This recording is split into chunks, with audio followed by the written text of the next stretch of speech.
नमस्कार, आप देख रहे हैं वेब दुनिया। मैं हूं रूना आशीष और आईएनएसवी कौंडिन्य के पास में खड़ी हुई हूं। इसकी फ्लैगिंग सेरेमनी हुई है मुंबई में और इसके लिए खास तौर पर से एक समारोह रखा गया था और ये जो सेरेमनी थी इसमें रक्षा राज्य मंत्री जी भी आए थे और यहाँ पर नेवी के कई बड़े बड़े आला ऑफिसर्स को मैंने यहाँ पर देखा है। इसकी जो फ्लैगिंग सेरेमनी हुई है ये दरअसल एक तरीके से इसका मुंबई में आगमन है ये दिखाने की बात होती है। आपको इसके नजारे भी दिखाती हूँ, चलिए।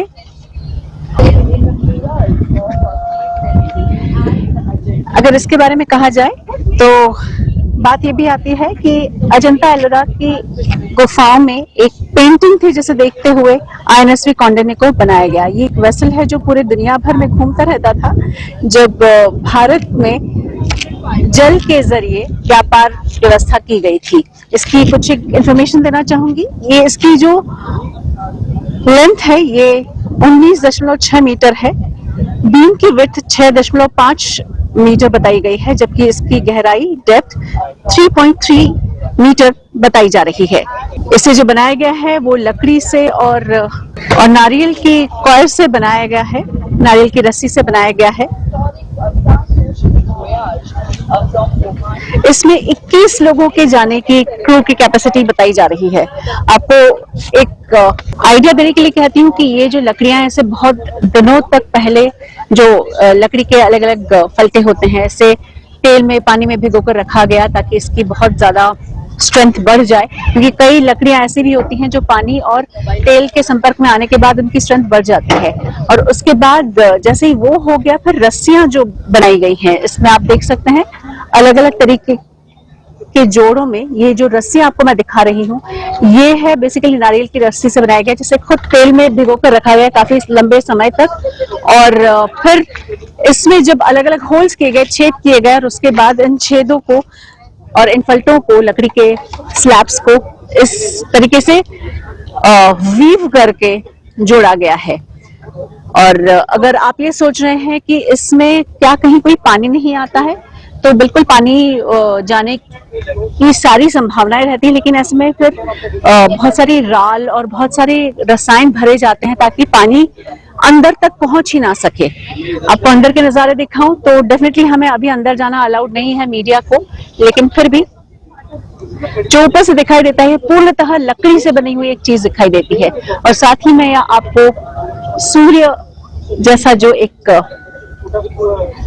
निशान दिखाई देता है, ये बेसिकली एक कंपास जैसा भी मुझे लगता है। और बताया जाता है कि चंद्रमा और सूर्य ये दोनों दिशाओं के लिए बहुत बड़ा सूचक होते हैं, क्योंकि ये इसमें कोई नेविगेशन करने के लिए उस समय इतने सालों पहले कोई जगह नहीं थी, कोई यंत्र भी नहीं हुआ करता था। सिर्फ सूर्य को देखकर या सिर्फ तारों को देखकर एक डिसीजन लिया जाता था कि किस दिशा में नाव को मोड़ा जाए। इसमें चप्पू के सहारे चलाया जाता था जितना मुझे समझ में आया है, क्योंकि कोई मशीन और मोटर तो उसमें बनी ही नहीं थी। तो बहुत आश्चर्य होता है ये सब देखते हुए कि इतनी बड़ी जो नाव है जो महीनों तक समुद्र में बनी रहती है, काम करती रहती है, उसमें इतनी उन्नत तकनीकी का इस्तेमाल किया गया है जो आपको एक बार फिर से गर्व करने पर मजबूर कर देता है कि आप जिस देश में हैं वो हर तरीके से उन्नत रहा है।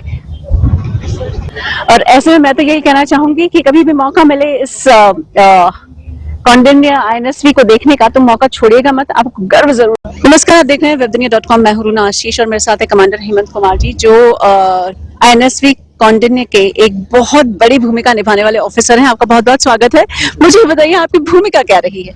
मैम, मैं एक नेवल आर्किटेक्ट हूँ। नेवल आर्किटेक्चर मीन्स मैं शिप डिजाइन करता हूँ, वॉरशिप डिजाइन करता हूँ एक्चुअली। बट जैसे आप देख रहे हो ये ship was made of wood. So इसको डिजाइन करने के लिए बहुत ज्यादा इसका इंजीनियरिंग चैलेंज था मेरे लिए एंड मेरे टीम के लिए एंड इवन इंडियन नेवी के लिए पहली बार है एक वुडन शिप को, स्टिच शिप को डिजाइन करना। It was a tremendous challenge and I am also the officer in charge of the expedition of it. So it was a different experience for me to plan the expedition and actually to sail on this ship. सो इनसे ये जानने की कोशिश करते हैं कि architecture तो हमने बिल्डिंग वाला देखा है, ये नेवल आर्किटेक्चर में मतलब क्या बनाते हैं, ऐसा क्या ध्यान रखना पड़ता है? बनाने से ज्यादा ध्यान रखना पड़ता है? Ma'am you are right, the civil architecture, the normal architecture जो आप बोलते हैं बी आर्क करते हैं, बी आर्क इज एसेंशियली आप बिल्डिंग कंस्ट्रक्शन, रोड कंस्ट्रक्शन, ये सब कंस्ट्रक्शन करने के लिए बी आर्क पढ़ना. So there is a separate subject called naval architecture. अच्छा. It you have a BTech in naval architecture. It's an MTech in naval architecture. There you learn about designing and building ocean-based structures. Oh. It could be ships, it could be submarines, it could be autonomous underwater vehicles, remotely operated vehicles. It could be offshore structures. So it's an entire field in itself. Wow. So there are, it's in fact it's not a new field. It's been there for, and Indian Navy has a core of, has the largest number of uniform naval architects Lovely. anywhere in the world, I think. And we have been constructing ships since many years. You are aware that Navy builds, has its own warship design and Yes, submarine yes. design programs. बिल्कुल. It is because of that science of naval architects. लेकिन यहाँ ना sir मुझे ऐसा लगता है कि यहाँ पे कल्चर, आर्ट, बहुत सारे हमारे रसायन यानी कि केमिस्ट्री, इंडियन केमिस्ट्री और वॉरशिप, ये 3-4 चीजों या बहुत सारी चीजों का मिलाप होकर INSV कौंडिन्य बना है. आपको किन बातों का ध्यान रखना पड़ा, क्योंकि आज समुद्र भले ही वैसा हो, टेक्नोलॉजी और दुश्मन वैसे नहीं रहे हैं. नहीं, absolutely ma'am, it's a very good question you asked. ये तो 1500 ईयर का डिजाइन है. Yes. Okay, I mean sorry, the painting is 1500 year design. But आज का मैरीटाइम एनवायरनमेंट आप देखिए, straits of Hormuz and Arabian sea में बहुत ज्यादा ट्रैफिक है, लॉट ऑफ टैंकर्स. हाँ. उस जमाने में there were no tankers, you don't have to worry about. Here there is a real danger of getting into the traffic. So and while we have constructed it, firstly the challenge was to see whether this construction will be able to withstand the ocean loads. Now we have proved it. It's proven that it can withstand the open loads.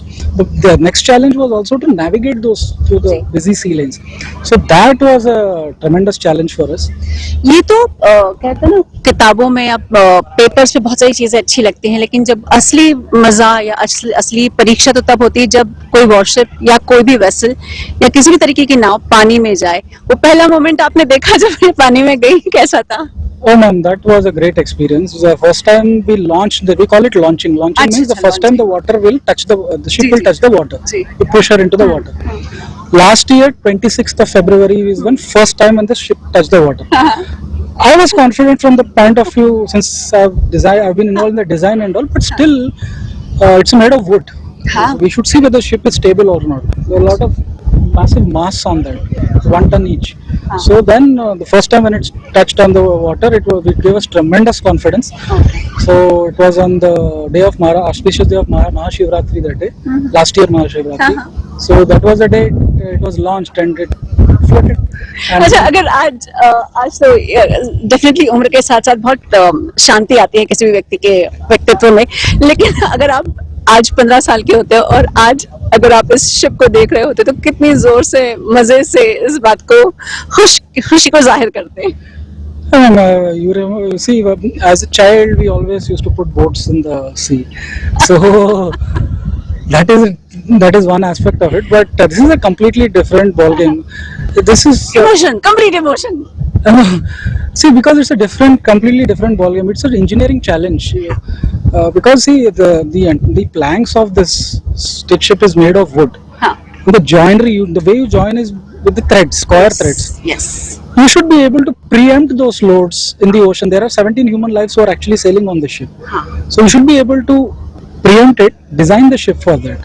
So this is a completely different. It's a dream project for me personally. So it is actually very satisfying to see the ship actually do. Our experiment worked. So, but let's take it. Now we gained a lot of. Now what we have done is we have done the model testing, we have done the design. Now we have validated in a full-scale voyage. Now we are even more confident that the ship, how the ship behaves, we get a better hang of the ship. So this will help us prepare even better for the next voyage, which is the Bali Yatra. But this is a lot of confidence. Yes. We are looking for this adventure ahead. Lovely. So and the Navy has trained us very well. So without Navy's training to take this ship, it would have been impossible. It was a rigorous training schedule. We have put in a lot of hard work for this, all the entire crew. So that you can see the results.